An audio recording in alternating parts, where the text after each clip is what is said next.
Please. Does a trust create an umbrella or protection against lawsuits? A revocable living trust? No, no. So it really, whether you're sued or not, the trust doesn't really change that. You're still subject to it. Now, No. it doesn't have something to do though protecting. Let's say you have siblings and heirs, and money's distributed like one against the other, perhaps against the parents' assets because they're separated out. Or I've seen some discussions as to how to um, give money to kids and also to avoid if they have lawsuits, you can give them income rather than giving them the assets. Of course, if it's in the trust, they may not know that they're beneficiaries of the trust as well. There's some privacy issues or So you're talking rules, about parents owning property or parents owning assets and putting into a maybe, trust for their children? maybe to avoid creditors or avoid Okay. lawsuits and things.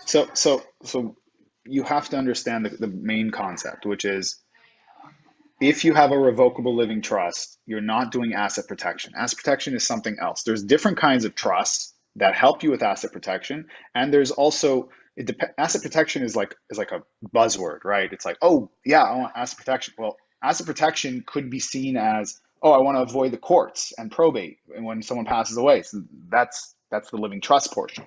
But if you want to avoid creditors, and if you want to avoid um, divorce for, I don't know, some divorce issues, uh, or actually here's the more important one, privacy, right? So if someone wants their names to be private there on the records, you guys all know how to check records on, brokers could easily find who owns property.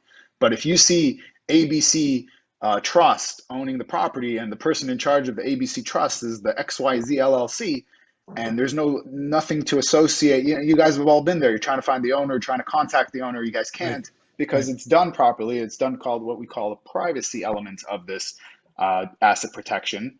And I do this a lot, especially with people that own a lot of property. It's usually done for income properties. What we call these are land trusts or blind trusts, or there's many other names for it. But what we do is we separate each property into trusts and create different LLCs in different places that are very advantageous to you, gives you asset protection for lawsuits, gives you privacy protection. I think that's probably what you're looking for. So It's get not a regular living trust. right. So this again gets to why someone would come to you rather than just LegalZoom. Maybe LegalZoom could do all these things, but you're not going to know to ask for them. They're not going to give them to you. Whereas an attorney's going to look at your whole plan and what your assets are and what your situation is and design something that's appropriate for your circumstances, it sounds like. Oh yeah, yeah.